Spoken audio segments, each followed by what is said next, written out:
Okay. Hey, this is Paul. I'm Jeremy, Tex, Rupert, all the above. Yeah, we're Fat Guys on the Road. This is our first podcast, so bear with us a little bit. We're still trying to figure things out, but we thought we would get together every week during the football season and talk about what has happened and what is the games coming up and everything. And then Tex has his thing he's doing. If you want to talk about that, Yeah. So I'm a member of a power ranking, Big 12 power ranking on Sports Illustrated, one of their Fan Nation pages. And so later on, we'll go through my power rankings. We'll talk about any upcoming road trips we're going on. We'll talk about um, where our teams are playing this weekend and highlight some things to do in that town. Um, and just highlight different things, whether it be a local beer we tried or local food, the restaurants, yeah, check restaurant. out the tailgating everywhere we go.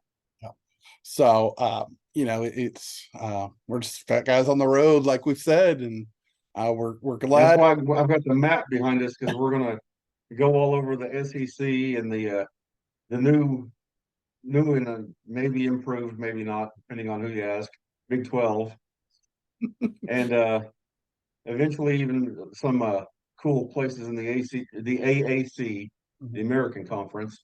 Can't leave them out. So those are all three conferences that are the state of Oklahoma is now a part of.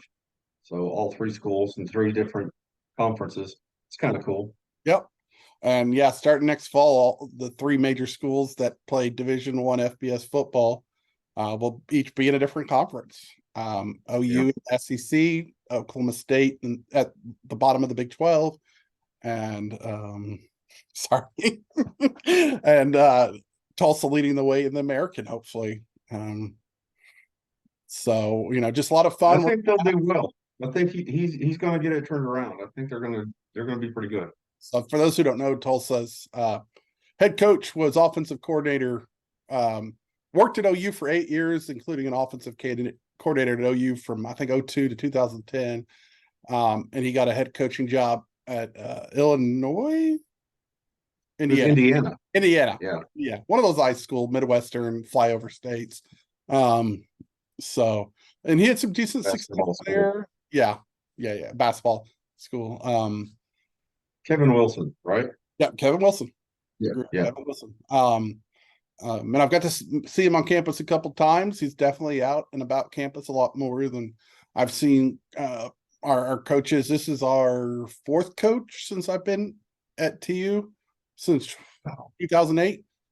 First was Todd Graham, probably Yeah. the most successful coach in Tulsa in the last 50 years, probably. At least longevity wise. You had Craig. I Frank can't. Thorpe was pretty good. He just wasn't there very long. Yeah. He just wasn't there very long to have that sustained. Um, a local high school legendary coach, Bill Blankenship, followed him in his second year, won the American Athletic Conference Championship, but then went downhill. And then we brought in, oh my gosh, I just went blank on his name.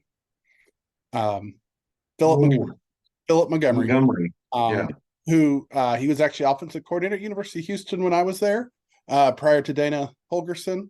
And when Briles left, Briles took so Art Briles was offensive or was the head coach at Houston before Baylor. So he left Houston to go to Baylor and he took Philip Montgomery with him. And Philip Montgomery was at Baylor under Art Briles until he came to Tulsa. We really thought he was going to have a lot of success. TU, and we'll talk more in more videos. It's hard. It's a hard school to win at. And I have my theories why, and we can talk about that in other Yeah. videos. We'll get into that. That's a whole subject on its own. Yeah. I mean, it's obviously TU has had many great successes over the years. A lot of great players A lot of great players. Now they're known for one big thing. Do you know what that is, Paul? as far as football or just in Football. general. Football. Steve Largent. Steve Largent, but they were on the wrong side of the largest scoring game I'm trying to remember the exact stat, how it's said, but they were on the wrong side of it. They lost to a team that scored more points in FBS history. Do you know who that other team was? Ever? Ever. Do you know who that Because team? didn't Michigan like score 220 way back in like 1890 something? You know, that's what I Something like thought that. too, but I see this posted. Let me look at this here.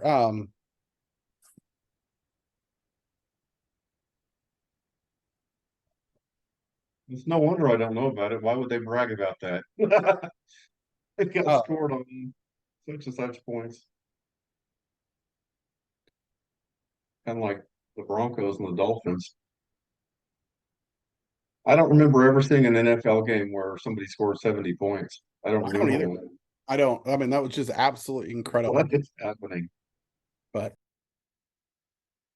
so the way I'm seeing it written now, it's the most recent NCAA Division One team to score 100 points. Most recent. Okay. When was that? In a minute. 1968. Wow. You know who they played? Well, it's not OU. I would have known that. No idea.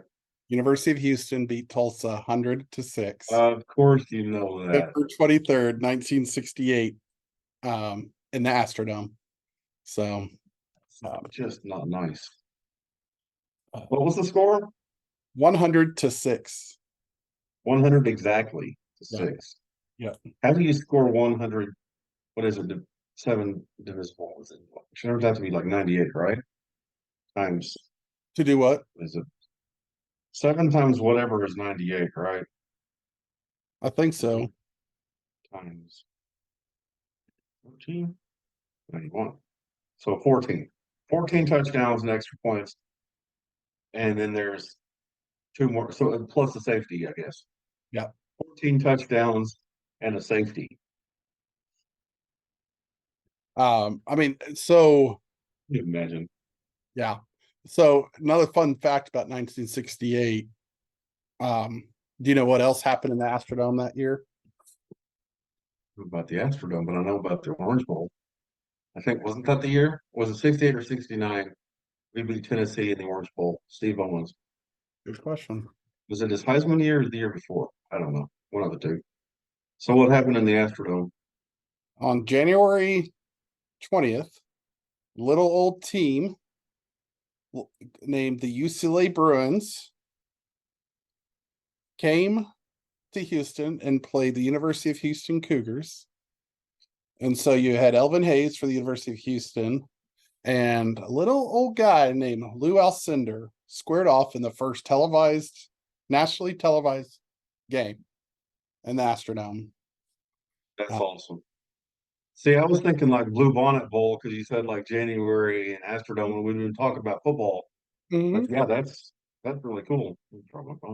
Um, and so, we'll probably talk in years to come about the football game of the century. Although, that one was not as memorable for OU fans, Well, unfortunately. here's the deal. Want to do this? We've been screwed by the refs for 60 years. That block in the back that Johnny Rogers on his punt return that won them the game, that wasn't called. If that had been called, OU would have won the game. Yep. You can look it up and watch the film yourself. You can, but this was University of Houston. So you're talking about the late 60s, and you're talking about the UCLA Bruins with Lou Alcindor and Kareem Abdul-Jabbar later. yep. That's before he changed his name. Yeah. UCLA was coached by The GOAT. Goat. And Houston was coached by the legendary Guy V. Lewis.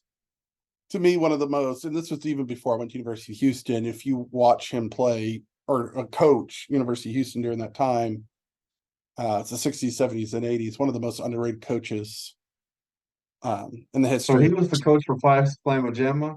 Yep. Wow. Yep. So, and he did not get inducted into the College Basketball Hall of Fame until about 5 years ago. That's crazy. Yeah.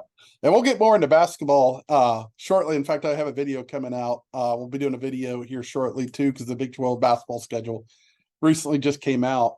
And oh boy, the Big 12. I mean, we talk about being good in football. Stacked.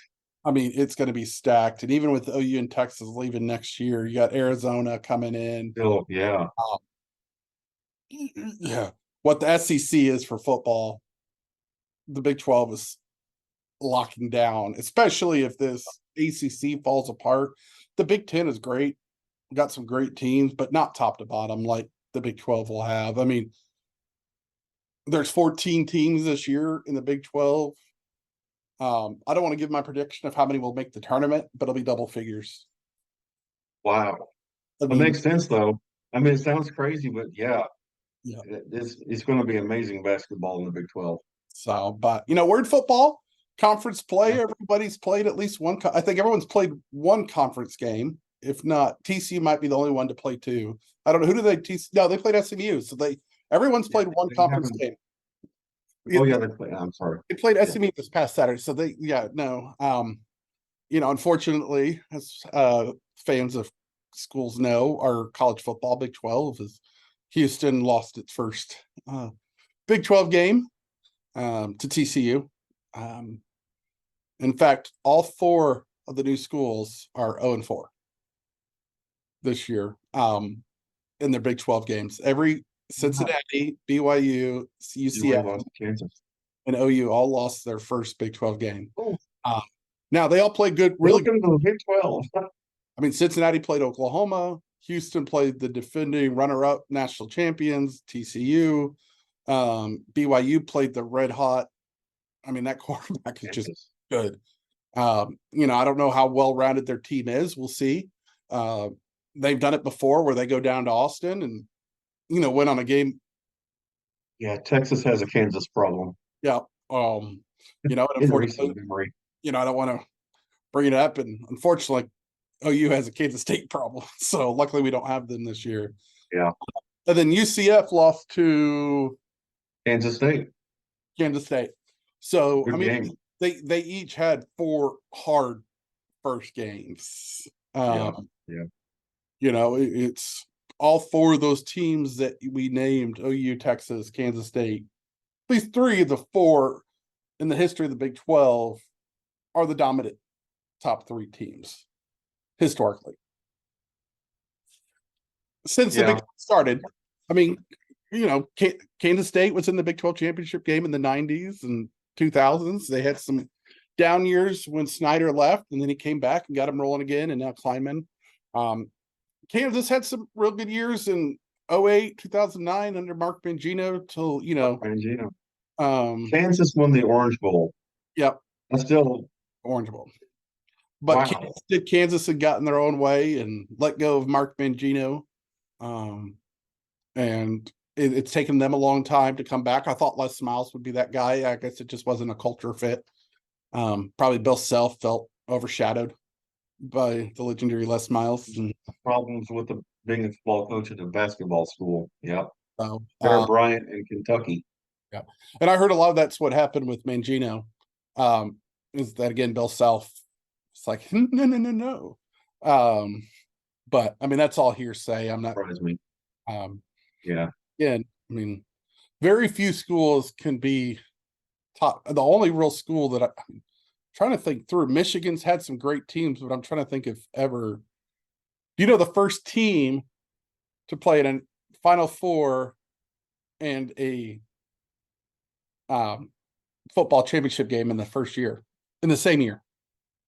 The only one I can think of is Florida. Someone else did it before them. They're the first to win both. Florida was the first team to win both. But what team played in a Final Four and played in a national championship game for football in the same year? Arkansas? Nope. Houston? Not Houston. Oh. You got your hat on. Did we really? Was it 2000? It was the Hollis Price, Kelvin Sampson. 2003. Actually, No, it was before that, 1988. We played for the national championship in basketball against Kansas, Yeah. and we played in the Orange Bowl for the national championship against Miami. Now, I think the asterisk there is that wasn't technically a national championship game because of the way football was ran back then. Yeah, but it was. I mean, it was, but the first official Final Four, first official college football, national championship game. First school was Oklahoma. What year was that? It was either 03 or 04. But it's 2002. OU went to the Final We Four. didn't play for national championship in football in 2002. No, but there were.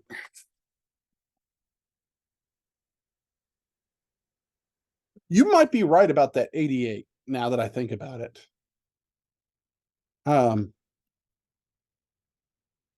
That was Billy Ball and Switzer at the same time, man. It was good times. Yep.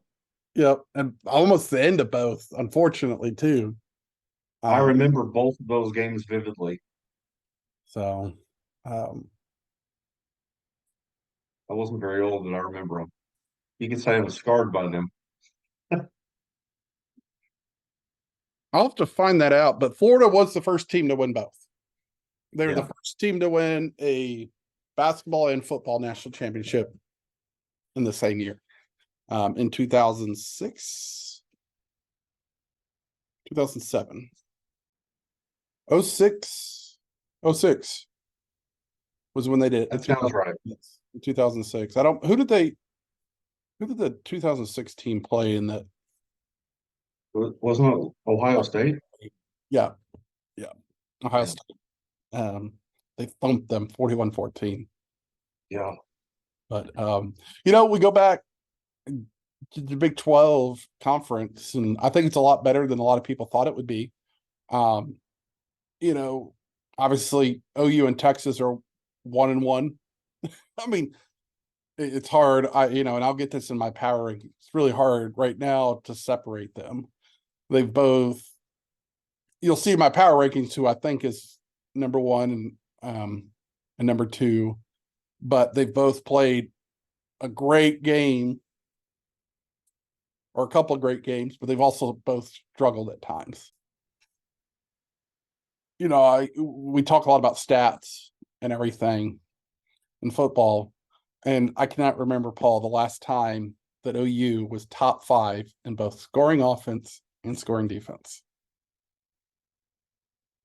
In the nation, not Big 12. Nationwide, yeah. I mean, we're averaging 46.8 points a game to be 4th in the nation on offense. On defense, we're tied for 2nd at 8.5 points per game. And I don't care. A lot of people are saying, well, who has Oklahoma played? My argument to that is, who has anyone played? I mean, there have been some great out there. Ohio State's ahead of us right now. Number 2, they've played at least one tough game. This past weekend's game. Good God.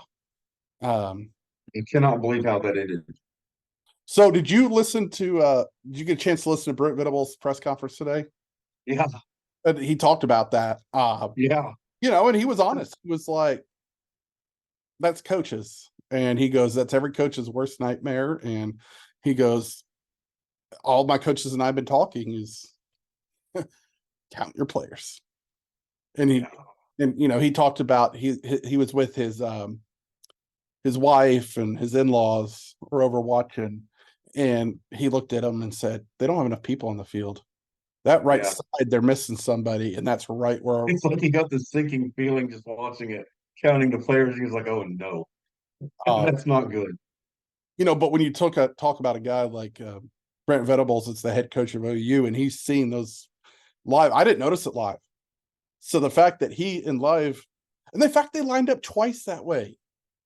The thing, I didn't notice the numbers. I noticed the line, the defensive line, and I was like, what are they doing? Mm-hmm. They were all shifted to the one side. And I'm like, well, it's they like, weren't shifted. They were missing somebody. It's the problem. Yeah. Run here. Okay. But there's been some great games this September. I mean, that one, Alabama, Texas was a tough game. LSU, Florida State, good God, should have been a good game. And it was for 3.5 quarters till the Nola. LSU Arkansas was a good game. Arkansas, BYU. I Yeah, mean, that I was mean, a lot of fun to watch. talk about a team that one of the new four. Of course, BYU. It's hard to put them in the new four category because they're not. I mean, they were independent. You got to remember that. And prior to that, yeah, they weren't Power Five, but as But independent, they're the one of the four that's got a national championship, and they've been a huge football brand for forever. yeah, and They've got Heisman Trophy winners. they've been playing Power Five teams as independents. Yeah. Um, now, um, we'll get into this to a later video about Houston, and they have a Heisman Trophy winner. Remember. They've played some phenomenal football over the years. They've they have been kept out of conferences many times by Texas. But yeah, looking, and everyone always asks me which of these four is going to be the quickest to success. And as much as I want to say Houston, it's between Cincinnati and BYU, and I have to give it to BYU. Cincinnati lost their coach. Yeah. And that's huge. UCF looks pretty tough too, though. They look pretty good. Do. They are good. And they got talent base down there. Yeah. So we'll see. And I think any Houston fan will tell you that it's for the long haul. It's going to take time. Because we got to get the recruits in. But now that we're Power Five, and you're starting to see some players in this past week's game, and we'll get into that here in a few minutes, but they showed me some things they hadn't shown all season. Now, it was against extremely inferior talent. So I am holding my breath for this weekend's game against Tech. They played Tech both the past 2 years, once in Houston, once in Lubbock. They were in Lubbock last year. Quarterback for Tech last year. That beat us. Is that the one that just broke his leg? No. He's now the University. Did you know that? Yeah. He's now the University of Houston quarterback, Donovan Smith. He was at Tech last year. I didn't know that. Beat us last year in double overtime. Yeah. So it's and that's what makes college football so fun, is these storylines. And that's the thing about the transfer portal is and we can talk about till we're blue in the face whether Dana Holgerson's the right coach down there. One of the things I talked to Paul about, we're talking about what this will be like. One thing I'm going to pride myself on and try to hold myself true is I'm not here to call out for a coach's job.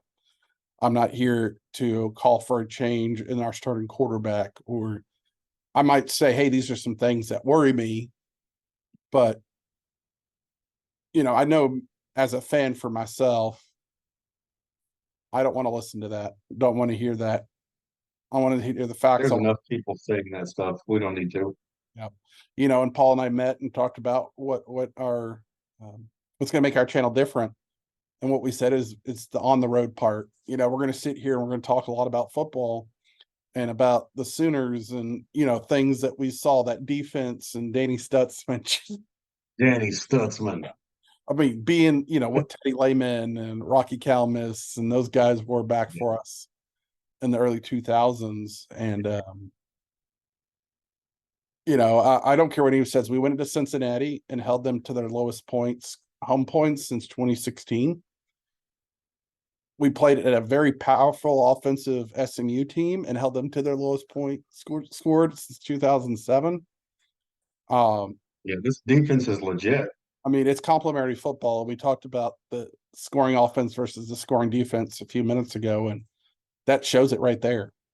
It is both top 5, not even top 10. There's only one other school that's top 10 in both, and that's Syracuse. We talked about that last night, is that just how crazy Syracuse. Syracuse, where'd that come from? Yeah. Well, good for them. And I don't know off the top of my head who they've played, but at the end of the year, everyone's playing at this time of the year. They may have some good games, or some tough games, there might be a team, but let's face it, Alabama always plays a scrub. And the only reason we don't have a marquee opponent this year, Oklahoma, is because because of the joining, we're joining the yeah, SEC. joining the SEC. We were placed to have Georgia come to Norman this year. And they called that off. By the way, Syracuse has played Colgate, Western Michigan, Purdue, and Army. So, Purdue's always a tough team to play. And Army always just Army. We're not going to talk about that game a few years ago in Norman, but but that Cincinnati game, I mean, you could talk about that Army game and saying Lincoln Riley would have lost that Cincinnati game for us. The Army's the prime example of that. I mean, it wasn't that Cincinnati. Is he the exception who we can badmouth? He should be the exception. Tebow. I mean, he earned it. And we will make fun of him every week. I mean, probably something. He'll say something, do something. I'm lucky. But I think at the end of the day, we ended up for the better. Oh, yeah. And these people out there saying that we're still, upset that he left. Well, no. And some of us were never upset that he left. It's how he left. Yes. There's a way you do things, and then there's that crap. It's a character. And, I spent the past 20 years of my life being a University of Houston fan, have seen great coaches who have said they love being in Houston and want to be a Houston coach and all that stuff, get up and leave us. Art Briles, Kevin Sumlin, Wyoming. Herman. They finally got one that stuck, and I hope he never retires. Yeah. Craig Bowl, amazing.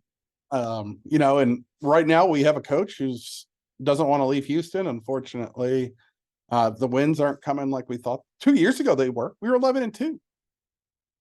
We lost Texas Tech at Energy Stadium in Houston for our first game. And then we rattled off 11 straight wins. And unfortunately, who did we face in the American Athletic Conference Championship? Mighty old Cincinnati on their way to play in the college football playoffs. And then, so we ended the regular season 11-2, went to play in the Birmingham Bowl against Auburn and beat Auburn. So, Yeah. I mean, Dana Holgorsen before this year, the past 2 years since COVID, is 20-7 and won 2 bowl games.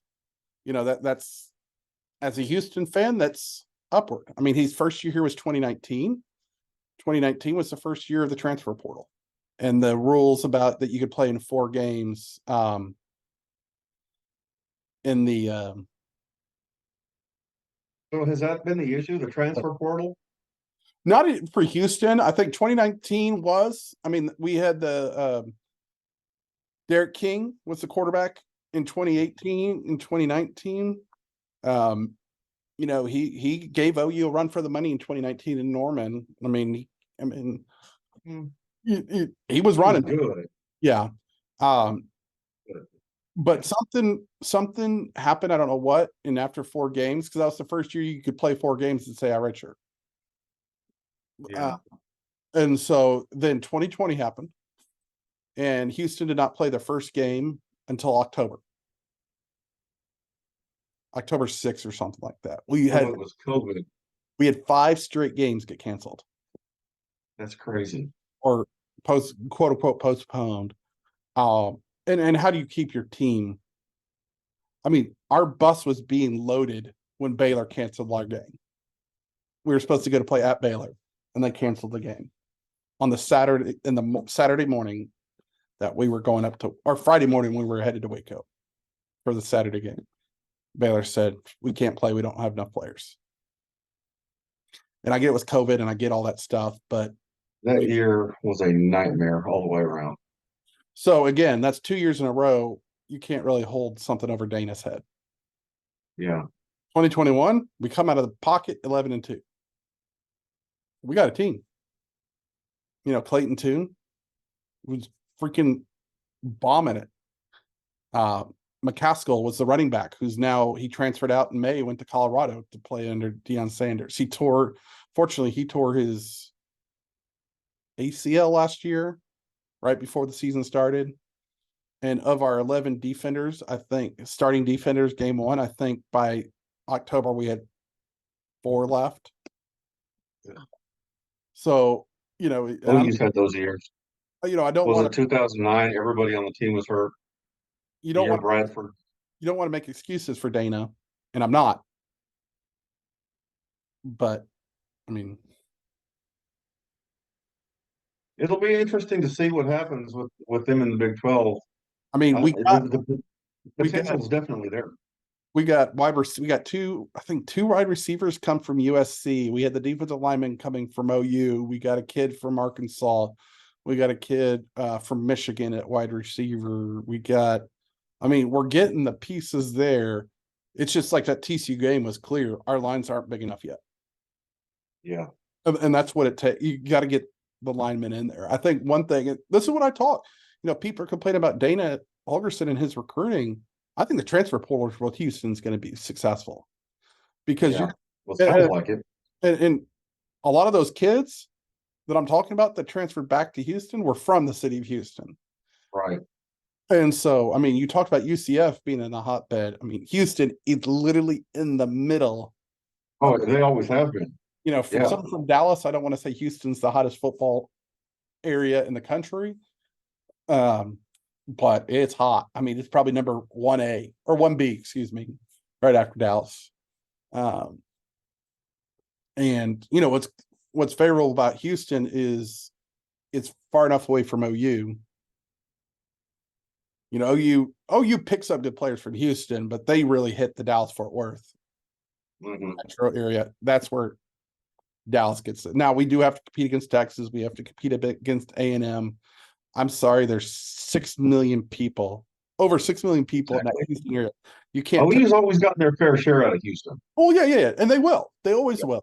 But Yeah. 6 million people, you tell me there's not enough for 4 Power 5 schools to. I mean, in Houston, all it takes. I mean, Ed Oliver, for crying out loud, with Tom Herman, like how the frick did we get that kid to stay home? And now he's a beast in the NFL. He was a beast in Houston. Like I said earlier, I talked about Houston and some things. One of the things I think, when you were here for the Tulsa game and then we went to watch Houston against TCU, that, my buddy Wayne and I talked about, kept saying is, why can't we just run the ball north and south? That was it was too much dancing in the backfield. And finally this week, we get a young kid. Offensive line. Well, but we get a kid in there this week, and he goes north and south. Scored 3 touchdowns in the first half. Oh, wow. Now we did start running a little more scheming, a little more outside zone on the line. And that's helped. But I mean, it was just he got the ball right. I mean, no hesitation. And that's the thing in college football, especially when you get to the Big 12, that's so different in these Power 5 conferences. When we talk about what's different, is you got to hit that hole. If you see the hole, it's closing by the time you hit it. Yeah, the speed of the game is a lot more in the Power 5 conference. Yeah, kind of like they say, when the transition from high school or to college or the college to the NFL, kind of the same thing, just not as drastic, probably. No, but it's still there. But also the physical side. The physical side of it is, kind of like Tommy Walker running over that Cincinnati guy, and I said, "Welcome to the Big 12." Exactly. Ran over him and kept going. Yeah. Parker Jenkins is the running back this week. Ended up with on 20 attempts, 107 yards. Pretty good. 5.3 yards. Yeah. Carry, 3 touchdowns. Including a 31-yard run in there. And you just start opening it up. We also saw a couple of different, we talk about this with OU, is that OU has always tended to pull back in the early season and not show you the playbook. Seemed like we were opening the playbook against Sam Houston State. They're kind of sandbagging, yeah. But at the same time, when you start the year 1 and 2 and you're on a 2-game, you're wanting go for broke at that point. Let's see what we can do. And so we brought this guy, I think you pronounce it Ueali, quarterback, came in lined up as a wide receiver, got pitched the ball, threw it downfield, incomplete pass. But then in his second throw, he just nailed the guy for a touchdown. I mean, just so you shake it up a little bit, and we're starting to see some of that down in Houston. And I think every team goes through that. Yep. You start the season and iron things out, and what works and what doesn't work. And like I didn't expect TCU to do that with SMU quite like beat them yeah, as soundly as they did, based on how they started the year. both teams. And giving up all that yardage and points and stuff to Colorado. Yeah. Of course, with that's a different kind of a unique situation because nobody had seen it at Colorado before. But then you see But I think TCU's gotten a lot better since then. Yeah. And it shows. But week 2, So you it's also kind of the saw same what SMU could do against OU. Now, offensively, they struggled, but I think that had more to do with OU's offense or defense. Defense, yeah. But SMU's defense came to play. Yeah. Oh, the same thing, OU's still trying to find especially on the running game, trying to find their who they are. We're trying to find who that breakout player is going to be. I know you and I know people are probably like, if Jeremy Tex Rupert says we one more time, we'd have no clue who he's talking about between the 3 schools. He's gonna pay attention. It's a hard habit to break. I'm gonna throw out a shameless plug here for the Texas Rangers, who are leading the AL West with 6 games to go, with a 2.5 game lead. Just saying, go Rangers. The color of that hat kind of made me think Houston Oilers. Well, yeah, so I don't know if you knew back in the 70s, the Rangers would occasionally wear powder blue. And they do it on Sundays now, so they wear the powder blue. I didn't know that. Yeah. So I've always loved those uniforms. It's just something unique and fun. But the Oilers in that Houston war in week 1. That was fun to see Houston pull that out. That was cool. But there are some big games coming up this weekend as well. The Big 12 continues. We go in full conference mode. Everyone's done, I think, now with their non-conference. Oklahoma's got Iowa State, who the last 3 times they've come to Norman, I think I heard a stat on the radio today coming home. The score margin the last 3 games in Norman are 101-100. Wow. 2017, 2019, and 2021. They are a pain in the butt. They are. Now, I will say this. I don't see them scoring a lot of points this time, though. No, they might have a good defense, but they're going to have a hard time on offense. Well, and we have a different coaching regime. We have a whole different mentality. And while they have the same coach, he hasn't really been. I mean, he hasn't really shown what he. I mean, he should have left when the iron was hot for his career. I think. Yeah. It's hard to. Iowa State.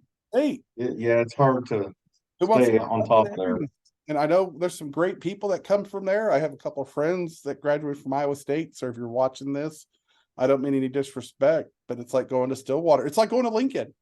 I mean, who wants to go play football in Lincoln, Nebraska?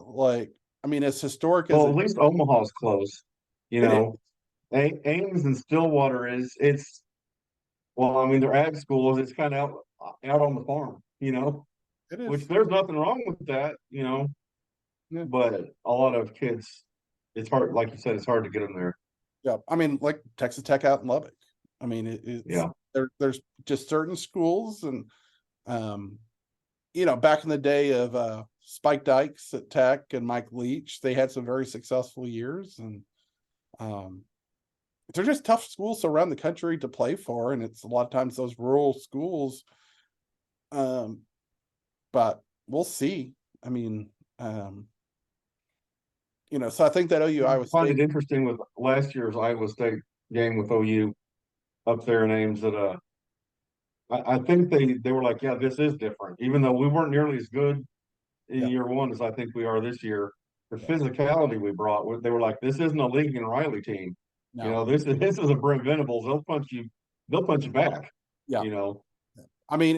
Cincinnati had was What's his name? Literally Don Corleone. Dante Corleone. Dante Corleone. Yeah, the Godfather. Um, That which I just thought was awesome. I was like, is um, awesome. but it's yeah, Dante Corleone. So Don Corleone, I think is a lot what a lot of people were calling him. But do you have a score prediction for that, Paul? Iowa State. You know, I was thinking, well, it's crazy. I'm thinking lower on the score because our score because they're usually pretty good at defense. But then I'm like, well, OSU put 27 on them, and anyway. yeah, And it's like every other game, we'll blow up on offense, and then we'll score. We'll not be quite as explosive. We go from 73 to 28 to 66 to 20. So if the pattern holds, we're going to score a bunch of points. I think we do. I'm landing somewhere in the middle, and I'm like 41 to 10. Yeah, I don't see their offense doing much. yeah. I don't. I love Gabriel. I don't care what anybody says. And I saw someone out there, and it might have been you, put him out there that he sometimes reminds you. I don't think it was you though. At times reminds you of Landry Jones. That wasn't me. I don't like that comparison. No, that's not. I don't agree with that. The guy's thrown 14 touchdowns to 1 interception. Like Yeah. that's not Landry Jones. Landry Jones was 14 touchdowns to 12 interceptions. Like, now Landry had a better arm than Dylan, but we won a national championship with a guy who didn't have an arm. Yeah, we had an amazing defense. Yeah, And he was a great leader of the team. yeah, yeah. So Uh, intangibles matter too. Absolutely. I know some people are frustrated with our offensive coordinator. OU's I just like this offense. It's complementary. I think part of it That's is just it. I think They're part so of used to that high flying score every 2 seconds offense. Well, that doesn't work with the defense. That's what he doesn't understand. The yeah, guy out west, you can't do that because you're going to put your defense in bad spots. yeah. This offense is fine. It works so much better with the defense that we want to run, and obviously this is the defense we want to run. So Because look what they're doing. yeah. No, I completely agree. So I mean, oh, I have not watched Iowa State much this year to know what their defensive line looks like. I would love to see the running backs just go wild today on Saturday night. It's a night game. How many other seasons have we had the same conversation about the I know. running backs and the offensive line? Always the first half of the season, Yep. and then we get to Texas, and unfortunately, sometimes right after Texas, before the offensive line really comes together. And for the rest of the year, they're just mulling people over. Yep. And so So I'm hoping this is that sort of breakout. I mean, we're a week away from Texas, so it's about time. Yeah. I may think. I mean, 52-7. 52 to 7. OU Iowa State. Yeah, sort of what I'm That thinking. sounds about. I was thinking in the 50s we'll get over our. I don't see their defense holding us. And here's the thing: what I love about Dylan Gabriel and this team and the SMU game and the Cincinnati game, they nailed that coffin shut. Yeah. When we get to the second half and especially that fourth quarter, they nail that coffin shut. But then there's those That's other true. where they just come out balls to the wall. Yeah. And I think we It might be a dogfight for a while, but even with the good defense, sooner or later they're going to get tired because their offense is going 3 and out, 3 and out, 3 and out, and they're on the field all day long. And I think what a And lot in of the fourth people, quarter they're going to be wore out. and I think Venables is teaching both, Ted Roof and Jeff Levy complimentary. Yeah. Your offense isn't going to always click. Your defense isn't going to always click. Take care of each other. Yeah. That was Time never, of possession. Possess the ball. we lost that this past week, but it was also more timely. Like it was when we needed to stretch it out, we could. That was always like that. We go back to that Army game. We should have been able especially when we were on offense. I mean, that was part of the problem. Yeah. Our offense couldn't do nothing. And I mean, I Army run. Got out coached that game flat out. Well, We it got is, out coached. and you know, I don't always want to blame the defensive coordinator in that game because you played that one style of offense in a 10-year history. You know what I mean? Like, how often Yeah. do you go up against a flex bone triple option team? You don't. And so it's Right. different. It's a different. But like you just said, though, our offense couldn't do anything. That's our offense against their defense. Yeah. With Yeah. all these, he's the offensive guru, and he couldn't move the ball. Yeah. No, I agree. So, I just looked up the Iowa State those 3 years. 2017 was they came into Norman and kicked us in our balls. This isn't rated as a family channel, is it? No. Okay. I just realized I've cussed at least twice now, or once, and then so that's when they came and kicked us in our balls 38-31. 2019, we won that game 42-41. So they have a 6-point advantage over those 2 years. And then we skipped to 2021, and we won 28-21. That was the game where Winfrey destroyed old Purdy. Yeah. When he ran back to the middle and almost died. So they do play us well. Again, different regime. That's what I'm gonna keep telling people. Different body of work, different bodies, different style of body. Different animal than it was. I think we're much more similar to what Iowa State wants to be. I think we're what Matt Campbell's been trying to build, and we're Oklahoma. We're Oklahoma, yeah. And he's Brent Venables. Yeah. Yeah. So kind of going back to that, we're sorry you lost what's his face out west. No, as soon as he said he was leaving, the 2 words popped into my head: Brent Venables. I said, "Oh, let's go get him." It wasn't the coach. It wasn't the coach we settled on. It was the coach we wanted. I mean, I've been telling people since that day one is Venables is the right hire. So I don't care what anybody says, but leaving OU and Houston goes out to Lubbock. It's a tough game. You mentioned it earlier about Tech being without their starting quarterback. They're in a world of hurt right now, no pun intended. And even with him, they were struggling big time. Yeah. So I think Houston's going to go out there and get a W. I mean, I think Houston's lost to him 2 years in a row now, including a double overtime game out there last year. Their quarterback from last year is now Tech's quarterback is now Houston's quarterback. Transfer portal was wild. I'm hoping Houston's hungry. And I'm hoping what I saw Saturday is more of this past Saturday, it's more of a sign of progression than who we were playing. That this is who we're going to be. We're going to lose more games because we don't have the bodies. Our line is small. They're not tiny, but they're not, Kansas State. Relatively speaking, they're not as big as they should be. Yeah. So that when I hope when Texas comes to town, I'm just afraid because Texas plays OU, has a bye week, then comes to Houston. I don't see Texas with losing 2 games in a row with a bye week in between.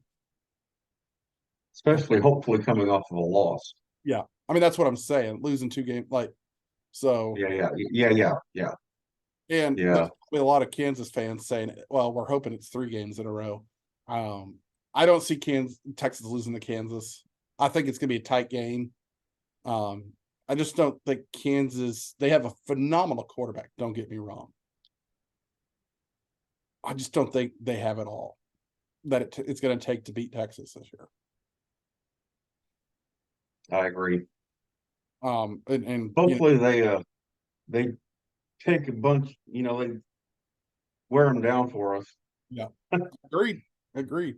But I think Houston going out to Lubbock, it's a very familiar opponent. We played them 2 years in a row. Dana basically grew up in his coaching career at Tech. I mean, he was underneath the great Mike Leach. They're honoring Mike Leach this week. I wish we had more time to talk about Mike Leach in this Oh, video, yeah. and maybe we will next week. Um, they're honoring Tech is honoring Mike Leach, which is amazing because they did him dirty. Yeah, I was gonna say the way things ended, that is amazing. Yeah, they did him dirty. Um, it's one of those stories that you just hate. They've got a habit of doing that to guys. Yeah, they do. They did Baker dirty too, but Yeah, yeah, but he's the bad guy. Okay. exactly. Anyway, But they're honoring him. They're honoring. Can't remember who the quarterback was. I heard Dana was talking about it in his press conference. Someone asked. I mean, Dana made it clear that's not what I'm there for. I mean, it's sort of like, and we'll talk about this when Kelvin comes back to Norman. He's not coming to Norman to get honored. He's coming to Norman to win a basketball game. And it's just great right. that, I mean, hopefully what Tech is doing for Leach, something similar to what Houston will do or OU will do for Kelvin Sampson. We've talked about that. And we'll talk more about Kelvin Hopefully. when we gets closer to that game. I mean, we'll talk a lot about Kelvin because what he's doing down at my alma mater is just phenomenal. But going to Lubbock, it's not a easy place to play. Not at all. I don't want to It's trash any of their fans, but they're the LSU of the Big 12, except as far as their fans go. Is how I say it. I've never been there, and a lot of it is because of the things I've heard. And I'm like, yeah, I don't need any of that. I No, mean, I have some great we'll family get friends that out grew up there to a there. game when they're not playing OU or Houston. Hopefully, I so mean, watch them play somebody else. last year when I went, I didn't have a bad experience out there at the stadium or on campus. Lubbock is literally in the middle of nowhere, Texas. Oh yeah, I wish I could I've point been a there. map for people right there. I'm pretty sure right now, if you're watching this, Paul might be pulling up a map of the state of Texas and pointing to where Lubbock is. Actually, right Yeah, there, isn't it? right there. Yep, Yeah. pretty much. So, you're about as flat And as it is rough. um, they joke at this time of the year in the fall, you don't wear white out there because it's going to turn brown. It just is what it. Now, I will say this: if you enjoy agriculture at this time of the year, driving out in West Texas with those cotton fields is gorgeous. They grow a bunch of cotton. I mean, it's just Yeah, acres and miles of white. I mean, you think yeah. there is. I have enjoyed many drives through West Texas. It gets a bad rap, but Well, when the cotton's blooming, yeah. How about after they harvest? yeah, It doesn't look the same. no. So I will say Tech had a great tailgate scene. It appeared last year. When I went out for the Houston Tech game, they had they had a field right outside the stadium area where they had tents and things for children and families to partake in. I had gone to the Houston alumni tailgate, so I didn't really partake in the scene at that location. We were across campus, but they had a giant screen out there. They were playing last year's Alabama Texas game, and it's just one of those fun scenes where everyone's cheering because Texas got beat. Doesn't matter which shade of red you're wearing. Of course, Yeah. Tech are about the same shade of red, but it's and AT&T Jones Stadium has come a long way in Lubbock over the years. I know they're doing a massive Aren't they renovation. expanding it like They're doing a massive renovation right in now? their end zone right now. Yeah, yeah. The end zone. It'll be interesting to see how that turns out. They've had some great players go through there. They've had some great coaches. It's just that it's a story of being everyone's third team or fourth team in the state. So, Mhm. but I think Houston could go in there. I'm thinking maybe 24-14 Houston. I'd like to see some of those turnovers that we're getting turn into points. I'd like to see Sammy Brown, the second leading receiver in the Big 12, become the first leading receiver with 2 touchdowns. Score a touchdown, yeah. Yeah, That's crazy. build momentum going into the next game. Now it's in Houston, but West Virginia comes to town, and West Virginia is a hot team right now. They're strong right now. But that's where Dana came from, and Yeah. Now the flip side is you play Saturday, you go home for a Thursday night game. Hey, that's rough. I don't know what West Virginia is doing this weekend. I don't think it's a bye week for them. Hold But on. they have to Hold travel on. to Houston for a Thursday night game At TCU. at TCU. So, that's gonna be rough. That's rough. You got to travel to Texas for Saturday. I assume they're going back. Some schools don't. Some schools stay in a situation like that. But my guess is they're going back and coming back to Houston Wednesday. I think 24-14 is my score. Because they haven't been they've been struggling quite a bit anyway. And now with a backup quarterback in, because the other one broke a bone in his leg, they're going to hit. I think you're probably about right. Yeah. And then we moved to Tulsa, who's got a game at home on Thursday night. This Thursday night, 2 nights from now, against Temple. Or whenever you post this Thursday night. I don't know when we'll get this posted. So, but Thursday hopefully Wednesday. Okay. So, but Thursday night, Temple comes to town and plays Tulsa. Tulsa did not get to watch them Saturday because it was at the same time as Oklahoma. But I've heard good things about the way they went on the road and won at NIU, which is a 2-2 team this year. They've had good teams. I mean, they're up and down. But I think anytime you can go on the road and come away with a win, is a good thing. So were they the Salukis? Yep. Yeah, that's what I thought. Yep. Now, but like I said, Temple's coming to town. They're 2-2 again. Their 2 wins were against Akron and Norfolk State. Their 2 losses were Rutgers and Miami. They got blown out in both of those games. They squeaked by Akron. I think it's very winnable for TU. TU's absolutely too inconsistent for me to give you a score prediction on that game. Yeah, I think they win. That's fair. I think it's win. I cannot tell who Tulsa is this year. Also, for those who don't know, our home games, we brought in all new concession point of sale registers at TU. That's been a project I've been working on, and so the games I've been working more than I've been able to watch them, unfortunately, so far this year. So I don't know who Tulsa is this year. I know how they played and against. The prices are a lot cheaper than they are at OU. Yep. And OU's athletic director, go to Tulsa World, which is the local paper here in Tulsa, and Google Tulsa OU tailgate. Joe Castiglione has a quote in there about how phenomenal that tailgate is at TU. And just go to TulsaHurricane.com. I'll talk in a later video maybe of why Tulsa's the hurricane. Yeah, people always wonder what the heck. People who are watching this video from around the country and they might have heard of Tulsa. First time I heard of Tulsa probably was when I was at OU, and people live there. But the first time I really was Friends. When Chandler Bing moved to Tulsa. So it's yeah. So Tulsa does a free concert before every home game.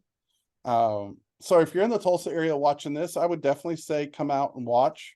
It's a fun time, even if it's just coming to the tailgate. Good food out there. They try to have some good beer. I'm trying to figure out who this week's concert is. But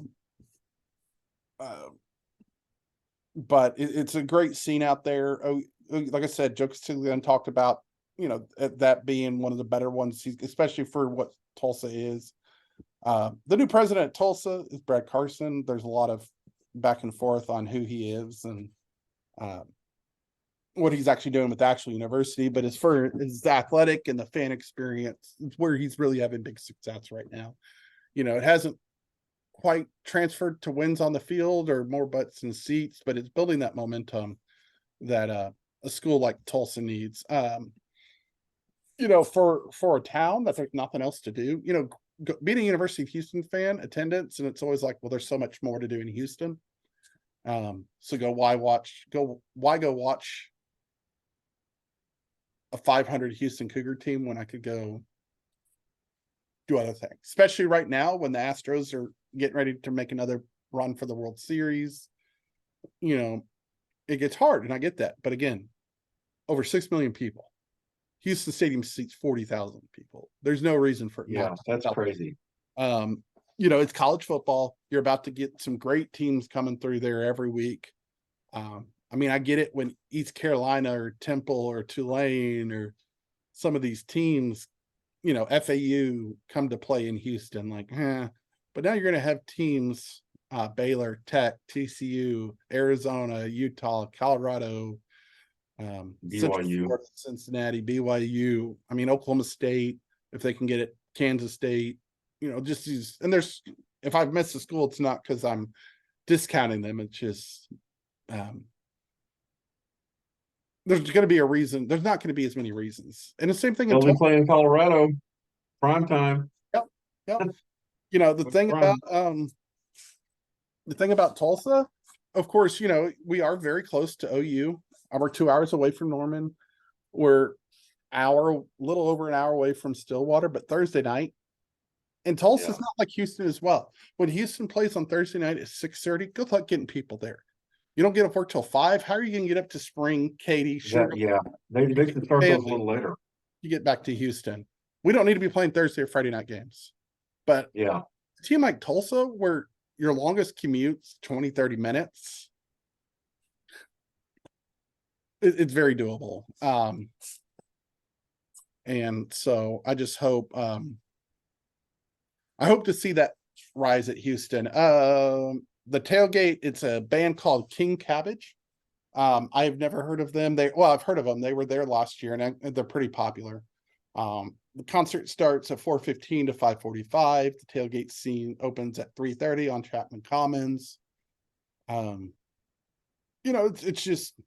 gonna be a fun atmosphere out there at TU. Just watching some college football. Paul, but going back to OU, what do you like to do before games? Before an OU game, home game? What are some?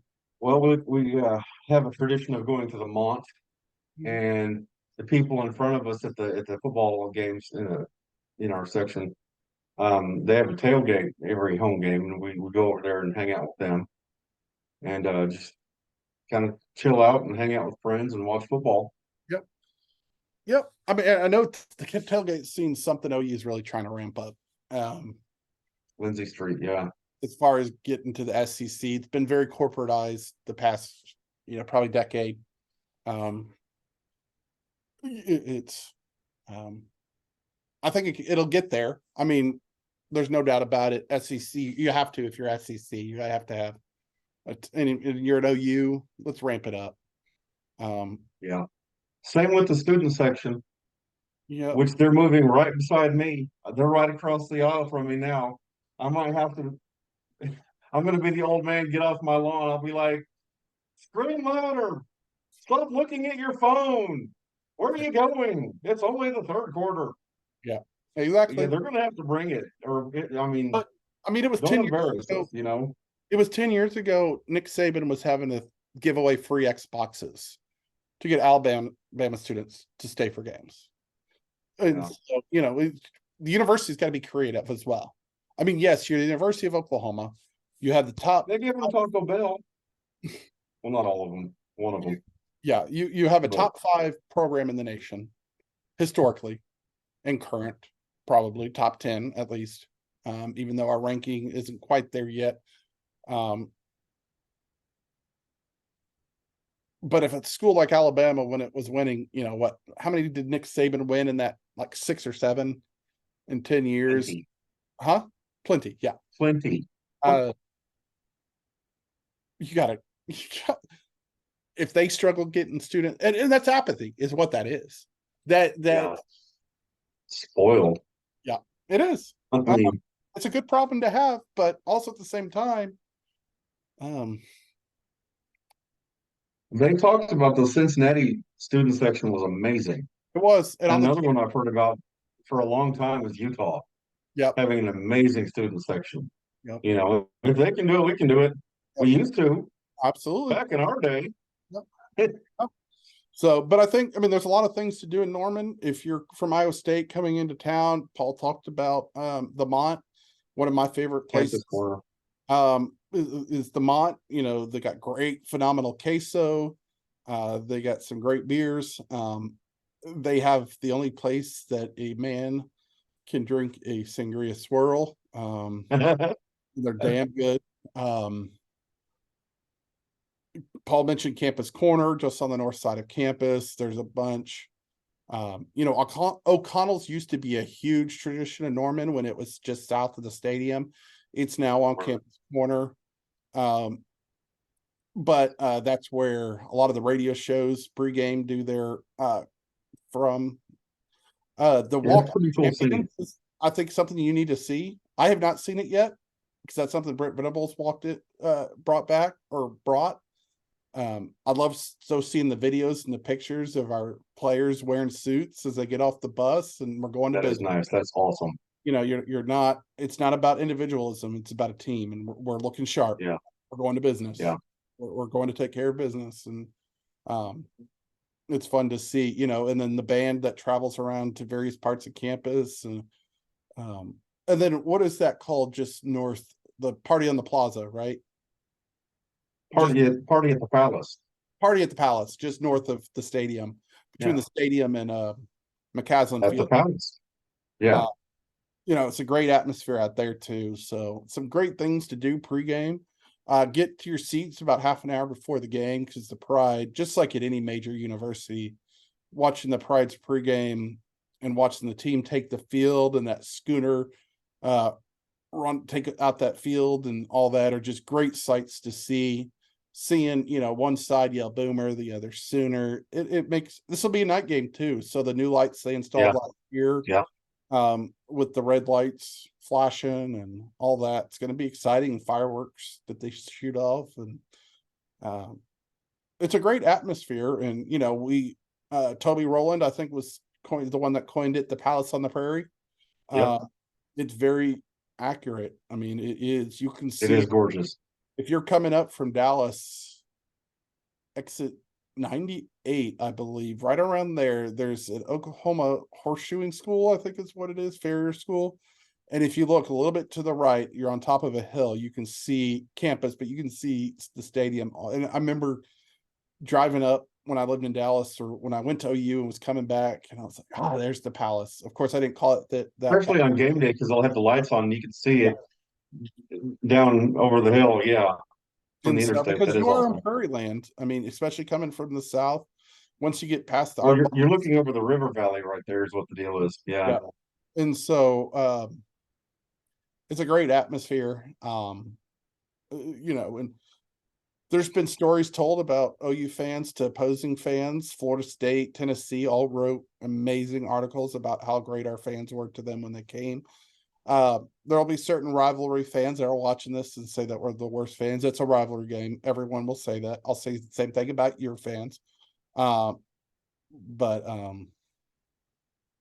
you know, you got 85,000 people packed in there. And right now, only 2,500 of those go to the visitors. And I saw that stat yesterday because when we move to the SEC, it'll be 5,000. So that's why.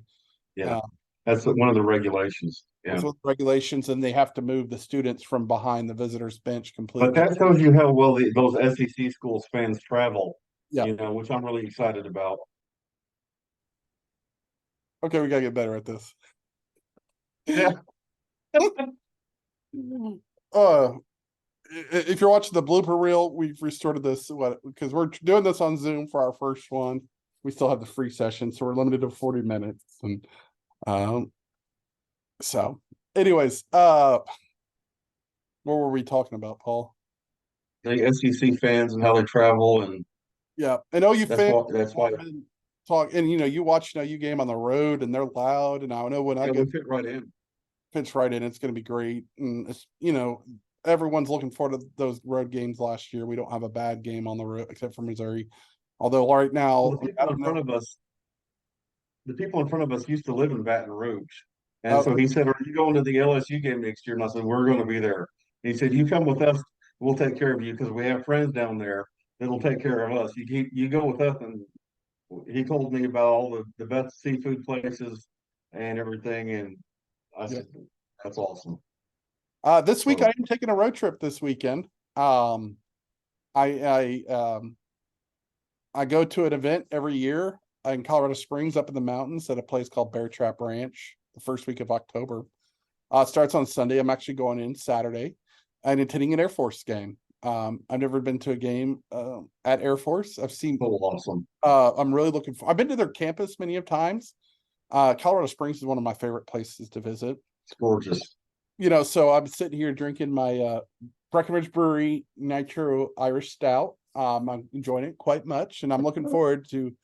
There's some really good beer in Colorado Springs, and so I think one of the things Paul and I talked about is each time we travel, one of the things also, we both enjoy good beer, local beers, and so I'm going to come back and maybe highlight some of the places I went, or and so this is good. It's different than Guinness, but the Guinness is nitro stout, but it's good for an American Irish stout.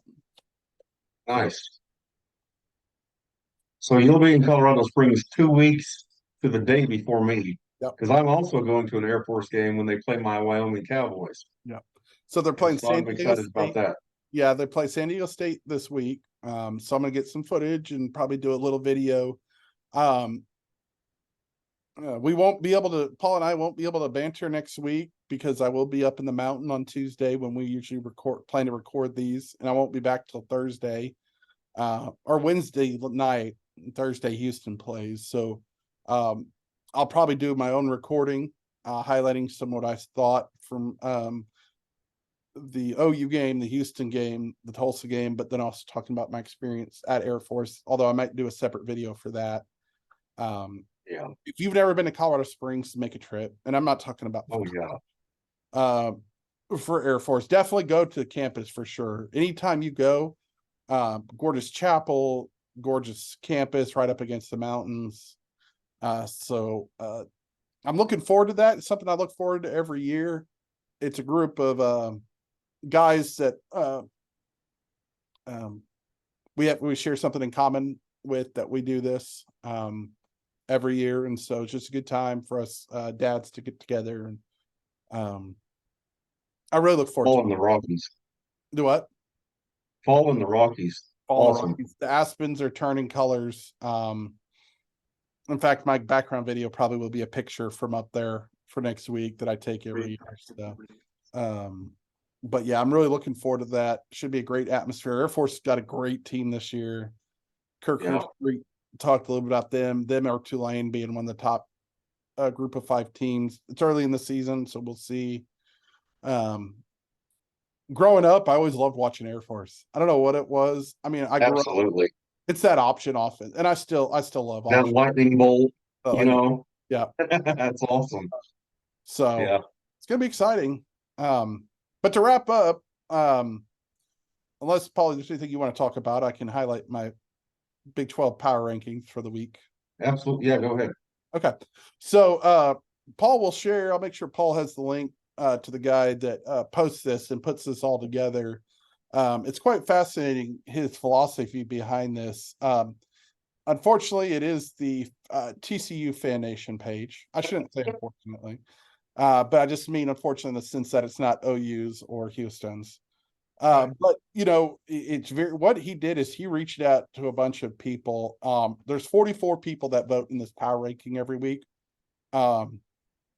13 are editorial staff for TCU Fan Nation on Sports Illustrated's website. But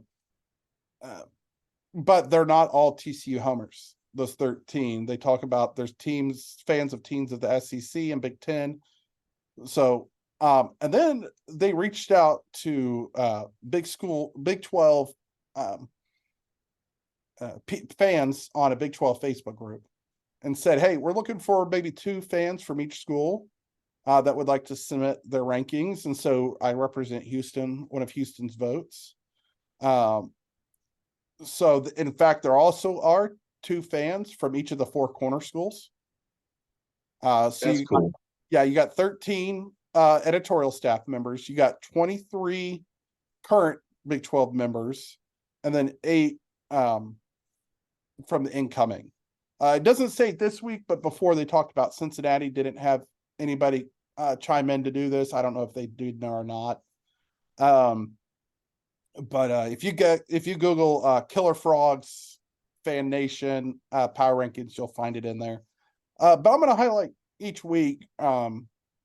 We release these on, or we email these to him by Tuesday night, and then on Wednesday he posts an article with the rankings from these 44 participants combined. It does not list on here, unfortunately. It's something I've added to them, is how many votes each team received. Sort of like when you see other power rankings or something like that, or other rankings. So with no further ado, I'm going to start at the bottom and work my way up and talk a little bit about each team. Right now, as much as I hate to do this, as it is where I got my master's degree from, and as my wife's alma mater, is Oklahoma State at the bottom. I don't know if you can see Paul right now, but they have not proven anything to anybody. They don't know who they are. We've talked about OU's identity. We've talked about Ohio State's identity, Houston's identity. That's more to do with certain groups within that team. Oklahoma State as a whole just does not have an identity this year. We can do a video talking about why I think that is. I think a lot has to do with the culture now that their head coach, They have a big culture problem. Is leading. He's not very receptive to NIL and transfer portal, and that's killing. That's going to kill you. You're just not going to be able to compete if you don't compete. I mean, I don't know if I fully got in this, but Daniel Holgorsen, and recruiting, people are like, well, is recruiting still not top 50? And I'm like, well, what recruiting are you talking about? Well, high school isn't, yeah, it's great if you have a great recruiting, but it's not all. Because now you got it used to be pretty much all of it, and now it's just part of it. Yeah. And so, you have to wait. You cannot have a very good high school recruiting class. But it's also the concept between, Joe Calipari, who wants to get all 5 stars, one and dones. And your job is just to meld them to be a team for a year, versus someone like Coach K at Duke, who brought you in as a freshman, developed you, all that. There's happy ground. Mike Gundy's not a Coach Calipari. Or a Coach K. So you got to get, very few people are. And you just got to find the right middle ground. And I think that's what Houston's going to have success with, is there's going to be kids that leave Houston that go to these other schools that don't get these opportunities they think they will. And Houston can come back and grab them. We talk about that with the Nawari kid, the defensive lineman up in Missouri who committed to Missouri. That may not be where he graduates from. So, but Oklahoma State is at the bottom. Right above them at 13, I have Iowa State. Again, I just don't know who they are. They beat Oklahoma State. That's why I have them above Oklahoma State. They lost to Iowa. But I don't see them winning many games in the Big 12 this year. Next is Baylor. Talk about a program that's nosedive. That one really surprises me. I yeah, thought they were going to be a lot better than that this year. Yeah, you're talking about 2021, the 2 teams that played in the Big 12 championship games. Yeah. I have it 12th and 14th. Baylor I thought would be more competitive this year. Middle of the pack type team, but they're just not there yet. And maybe it is identity that they're trying to find. And they just haven't gotten there yet. But the Big 12 is too tough this year. I think they're going to struggle. So, these next few, I've struggled in what order to put them in. The order I put the next two teams in is based upon injuries, and so Texas Tech comes in at 11th. I think losing their quarterback to a knee injury is really, I mean, That's a big blow. it's a blow. I still think they'll win some games, and I just don't see them doing much. 10th, I have Houston. It's hard for me to put them. Most people probably on Fan Nation will have them. In fact, this past week they had them 14th. I do have them the lowest of the new four, as they call them. The hateful eight, as a lot of people are calling the remaining eight, or here in the middle, and then the two departing. We'll see where they end up. But Houston, I think, is 10th. I do think they could be a bowl team. I'm sitting there looking at their schedule. There's some winnable games. They got to play ball though.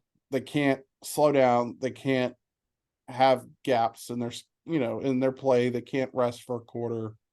It's going to have to be 4-quarter ball. They're healthy. I mean, they're getting more players back this week, so I think that's going to help. But I unfortunately, I think 10 is the limit. I think they're at best a 7-5 team this year. I still say at worst, they're 4-8. They have 2 wins right now. I think there's easy to find 2 more wins. Tech is 1, obviously. At the beginning of the year, I said 4 wins keeps Dana his job. You can't come into the Big 12 with what we've done these past few years, who we were last year, losing Clayton Tune as a quarterback, bringing in brand new quarterback squad, losing our stud running back to Colorado, Elton McCaskill, and not think we were going to struggle potentially. Beginning of the year, I said on the low side 4-8, a high side, I said 9-3. I thought we'd trip up 3 games minimally. But I also saw 9 games on the schedule. Now, what I didn't see is losing to Rice. So now we have to make up a game. We have to beat someone I didn't think we were going to beat earlier in the season. But there's teams that aren't performing the way I thought they performed this year. So number 9 is TCU. They've just been inconsistent. They went up.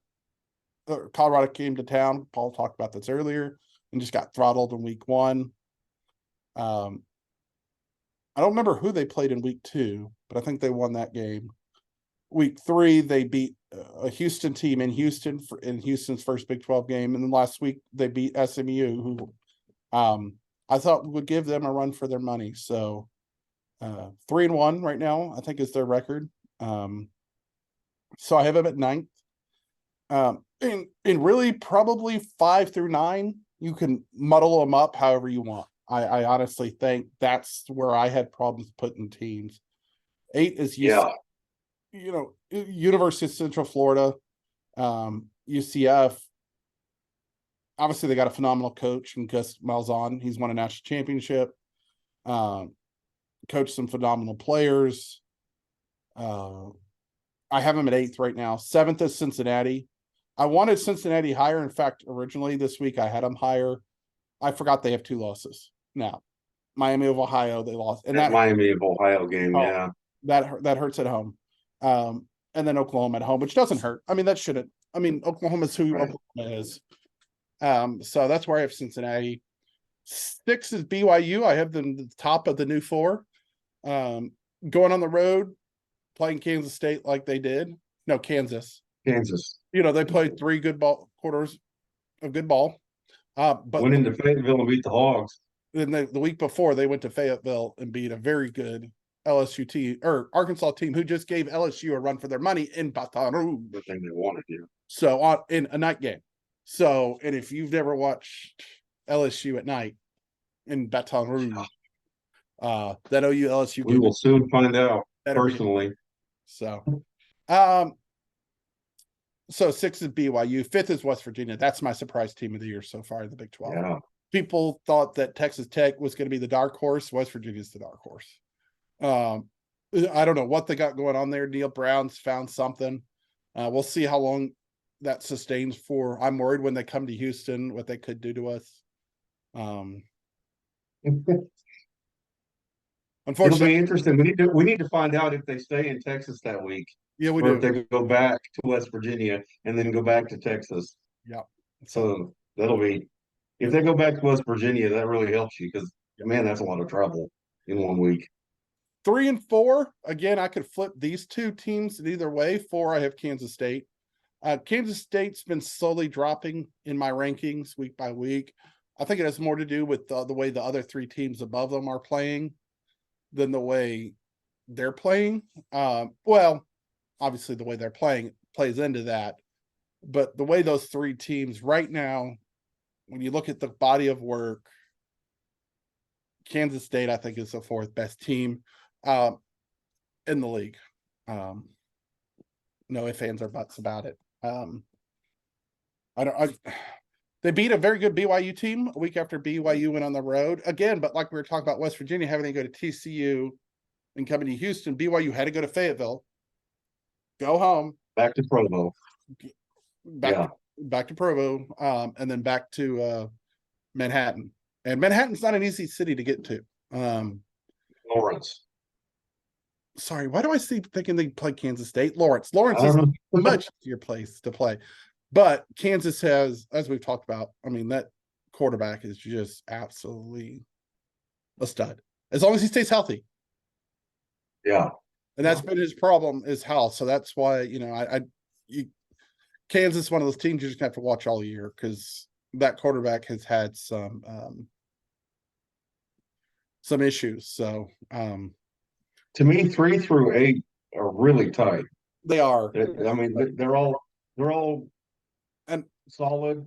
And I'll tell you Good, why. not great. The other reason I put Kansas State at 4, they lost to freaking Mizzou. Yeah. They lost to Missouri. That And field goal was amazing, but they did lose. I'm not convinced Missouri should be a ranked opponent. I don't think they will be at the end of the year. They haven't played anybody yet other than Kansas State. They played South Dakota. They've played Middle Tennessee State. They played Kansas State and won, and they played Memphis. Like those are 4 games that you should be at least 3-1. And the fact that they upset, so they go to Vandy this week, which Vanderbilt we all know is the bottom of the SEC with Missouri.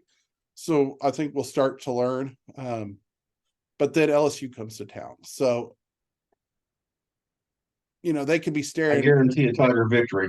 Yeah, I mean, Missouri could be very easily 4-2. I don't know much about Vanderbilt this year if they're, but maybe 5-1. But then, they go to Kentucky the week after that. We don't know who Kentucky is this year. They got a great coach, Stoops. You always got to give it up to a Stoops. Yep.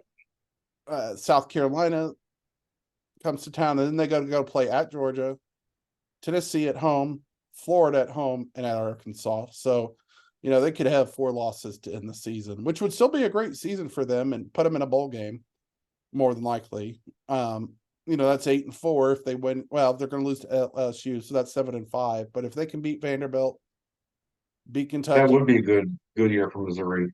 Yeah, I mean, right now that's building.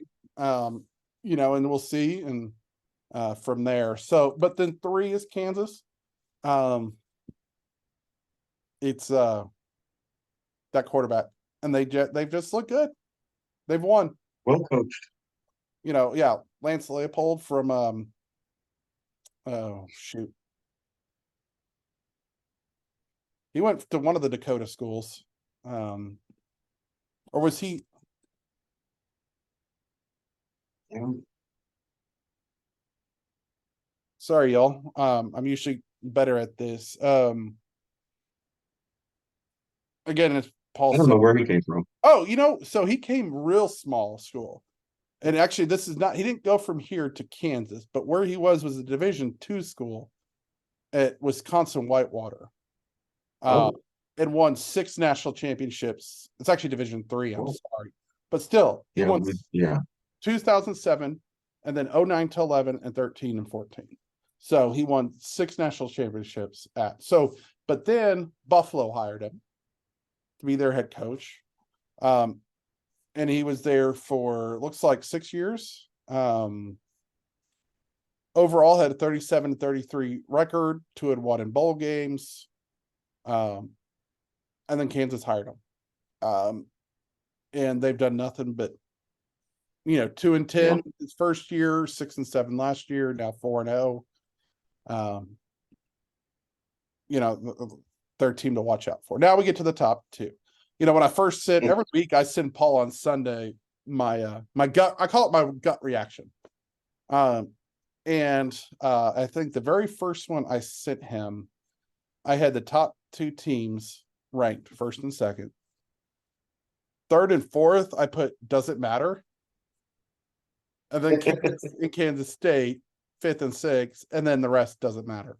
And that was just to say, I think, as we talked about, OU and Texas are clear above in the top right now. Kansas and Kansas State, I think, are tier 2, but they're not close to OU and Texas. So that's why I had that gap there at 3 and 4. And then everyone else is just, it's a rough year for everyone else, I'd say. So number it's going one, to be competitive, that's for sure. Yep. In that pack below OU and Texas. Yep. So now a lot of people could argue with my rankings and say one of these teams had a clear-cut better win. And there's no doubt about that. Going on the road to Tuscaloosa is a phenomenal job. Problem is they followed that up with 3 quarters of against a really good Wyoming team. On defense. But they struggled for 3 quarters. Yeah. And Quinn Ewers is a good quarterback, no question about it. I just am not convinced that he can continuously win. So I think in that first game they struggled against Rice. They did. Wasn't it 10-3 at halftime or something like that? Something like that, yeah. And they were talking on the radio today about how we talked about OU struggles with the running game. Well, Texas is doing the same thing. Absolutely. They're not really all that impressive with the running game this year either without Bijan Robinson. Yep. So it was 7-3 at the end of the first quarter and then 16-3 at the end of half.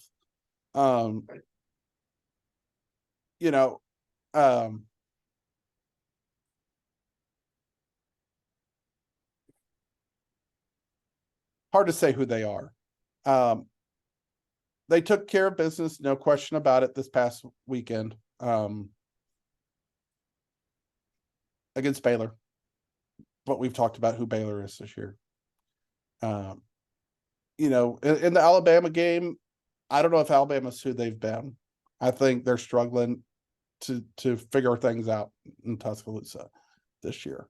They're still going to be top notch. They may even play for the SEC championship and represent the SEC West. LSU might give them a run for their money. I don't know that anybody else in the SEC West can get close to what Alabama and LSU. You say LSU, but they almost lost to Arkansas and they got throttled by Florida State. So how good are they? And the only reason I agree, but I'm just saying, but how good is Alabama? So when you look at that, A&M is A&M. And then you got Auburn, Ole Miss, who Alabama just took care of pretty well. It's 24-10, and in the SEC, a 14-team win. A 14-point win is great. But again, Alabama struggled against South Florida. That was the game. That was 17-3 was the final in that game. They went to Tampa and squeaked out of there. So, obviously, again, they got a very solid defense. Alabama. But those are the reasons why I have Texas number 2 and OU number 1. Because OU, while on paper, if you looked at it, you could say, well, it looks like they struggled against SMU. It looks like they struggled against Cincinnati. SMU, I think, had more to do with SMU.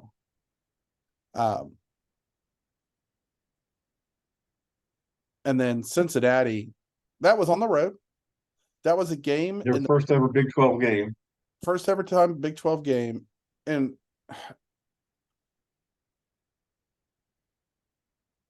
biggest home game. Cincinnati people were saying that was their second biggest game in program history behind being in the playoff. Yeah. So that's how much it meant to them. Yeah. So they gave OU 150% of what they had. Yep. And Cincinnati was just in the college football playoffs 2 years ago. So there's some residual there that they wanted to win that game. And again, OU just said, no, you're not doing this. Shut the door. They shut the door the whole game. And it wasn't like we were struggling on offense. I mean, but it's not like we were struggling on offense. We were just we're moving up and down the field. Yeah. We were just making a couple things that I think will get cleaned up. SMU, I'm disappointed with how SMU's continued this season since then. I mean, they were up there as being discussed as maybe the group of 5 surprise team, but they belly flopped. Just the TCU game, but there again, that's a rivalry. So yeah. Which, correct me if I'm wrong, no, they didn't win that last year. I wouldn't imagine. No, they couldn't because TCU went to the playoff. I think it was the year before SMU beat TCU. So I think, but yes, that's right. Because Sonny Dykes was coaching at SMU 2 years ago. Yeah. He hit the transfer portal. And then he hit the transfer portal. So we'll see who SMU is this year. I think they're pretty solid still. Yeah. Yeah. I mean, and they're in the American, which, the American without Cincinnati, Houston, and UCF. I mean, they still have Tulane, which was a surprise team last year, but they were supplied. Memphis has always been right there in that discussion with Houston, Cincinnati, and UCF in that conference. I know I always dreaded playing Memphis. They were always a tough team. I don't know who Navy. Have you watched Navy this year? Only the Notre Dame game. Yeah, and they got throttled in that, and that's just hard to. Yeah. But the Americans just not. They lost 3 teams, and they brought in 6 teams, and it leaves you scratching your head. Like, really, that's who you're bringing in, but it is. So, I mean, they brought in Rice, North Texas, Charlotte. They're in a tough spot.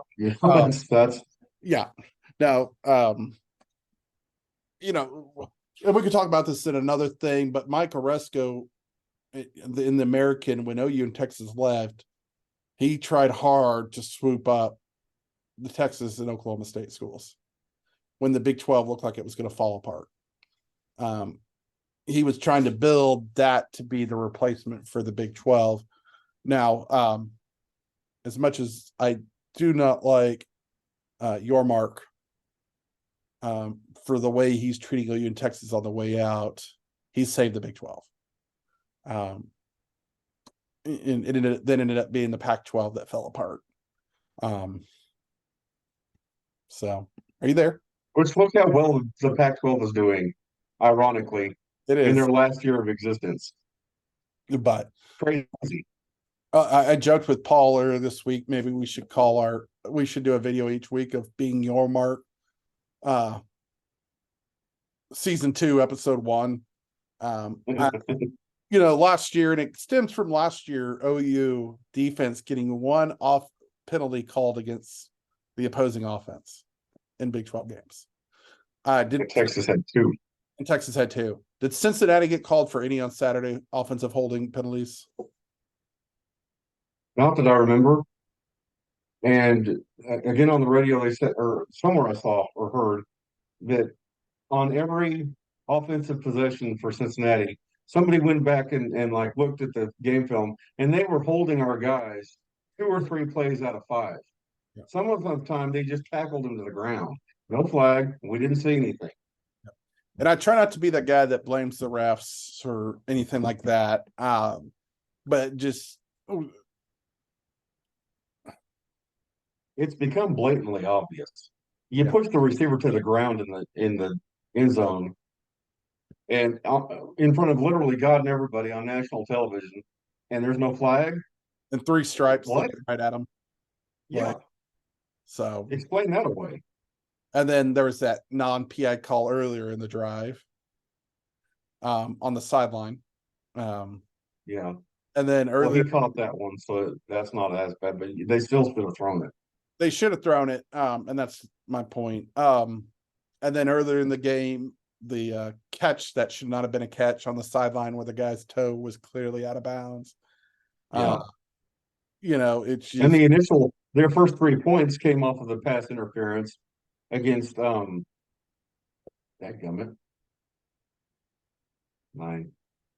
Tulsa. What's his name? I just went blank. who? Our guy, man, I don't want to do that. Getting old. Gentry Williams. Oh yeah. And Venable said himself, he said the guy he was right there with him and he turned his head around. That's defense. And you throw a flag on him. Yep. Without that, they don't get down there and kick that first field goal. No, you're right. You're right. So we came away with a big win. We look good doing it. There's things to improve on, but every game, no one can ever tell me there's not something ever you can improve on. Yeah, no team's perfect. Like it's just you got to clean it up. And that's Houston's story. Clean the frick up.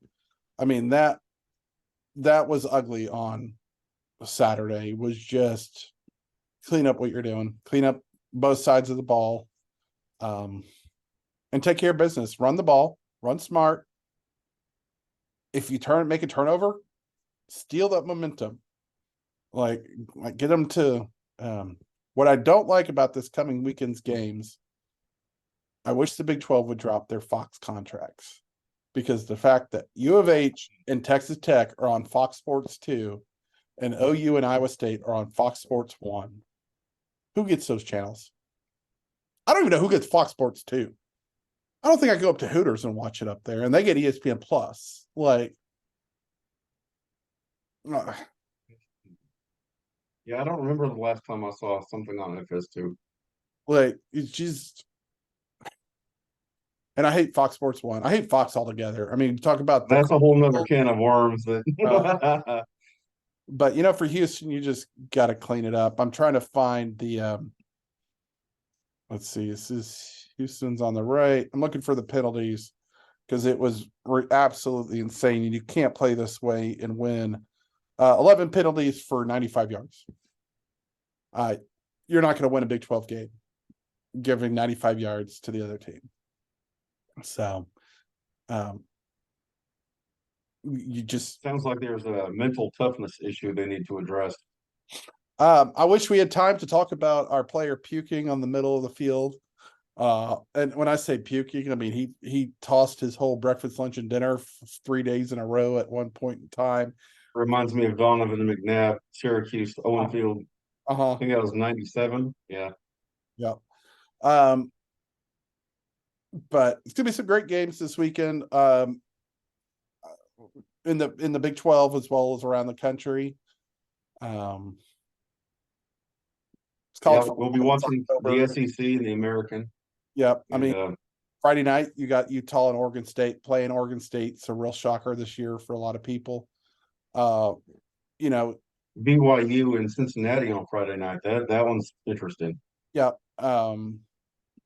Saturday, big noon kickoff is USC Colorado. USC does not have a defense. Shocking. Alex Grinch. What else is new? Yeah. Who else we got this weekend? Let's see. A&M Arkansas in Jerry's World is always a good game. Two underrated SEC under the radar SEC teams squaring it off. Could be a good game. Georgia plays Auburn. That's a big rival game. It's in Auburn. I think Georgia wins that. Oh yeah. But also, I mean, I think Georgia's won because no one else wants to be number 2 type thing. I mean, who is that number 1? Like, Auburn, Georgia is a rivalry, right? What I'm saying, like, and it's in Auburn. I always forget that. I It- don't know. I can't remember. I can't remember. It's called like Battle for the Deep South or something like that. And oldest game in the Deep South or something like that. Big 12 game of the week, Kansas at Texas. That's a 2:30 kickoff at ABC. Be a fun game, should be good. The nightcap on the ESPN, LSU and Ole Miss. LSU, I think, should pull that out. Good. Ole Miss is ranked, but ABC's night game. Who would ever thunk this? Notre Dame and Duke at Duke. Right? How does Notre Dame recover from this weekend's games? I think we start defining who these teams are this weekend. There's not really any I don't think any of those games are top 10 matchups. We're squaring up for next weekend, the 7th, the big game. And well, at least probably as long as both Texas and OU take care of this weekend game day, possibly even big noon kickoff next weekend. I don't know. It's an ESPN network game, so I don't know if Didn't they say it's on ABC? I think they did. it's on ABC. Okay, ESPN network. It's Yeah. But Fox is carrying Ohio State, Maryland, at 11. That week. The LSU Missouri could be intriguing if Missouri. I mean, that's where we find it's a home game for Missouri. If they're 5-0, That really could be, and I did not expect that. if they're 5-0, if they beat Vandy and they're 5-0, and LSU's coming in at 4-1, you never know. Wild things happen in college football. Yeah. Alabama A&M is next weekend, and it's in College Station, and that game's always interesting. Oh yeah. It's just that every team has a place that you scratch your head. So, Alabama A&M and College Station, it's like OU and Iowa State or OU Kansas State. It's like Kansas, yeah. So Oof. Kansas and UCF play next week. That'll be a good one. Yeah. So we'll talk more about a lot of these games next week. Yeah. Arizona USC is the nightcap. Pac-10, what do they call that? The Pac-12. The Pac-12 fall asleep. Yeah, what do they call the night game? I can't remember. They call it something, but Pac-12 at night. Pac-12 at night or something. Yeah. Yeah. So yeah, I think Fresno State and Wyoming next week. It's a night game. Go Cowboys. That's in Laramie. Yeah. That's a 72-20. Laramie. 7,220 feet above sea level. Yeah. Something going on up there, man. They got something. War Memorial's got it going on. They Cardiac Cowboys. They just went up there. Yeah. I don't know if it's the altitude or they've got a great crowd. Yeah. They're loud. For no more fans than that place holds, they are loud. It's awesome. So yeah. So Fresno State's really good. They are. That'll be interesting to see what happens. I don't see it listed on a network. So I don't know if it's just not networked yet or what. 7 p.m. Central. So there's really OU Texas is a Big 12 game next week. Oh yeah. And Tulsa plays at a Florida Atlantic team. So Tulsa could be 4-2 next week. So that was way longer than we wanted it to be, and we obviously need to work on how we end the podcast. But just like anything else, the more you do it, the better you get at it. So that was the first one of hopefully very many podcasts to come in the middle of the week. And just wanted to throw some pictures up here of where I watched the game last Saturday since I was unable to go to Cincinnati. They had an Oktoberfest event in Midtown, Oklahoma City, and I just took some pictures and enjoyed some good beer and good food. And we hope you enjoyed the podcast, and thanks for watching.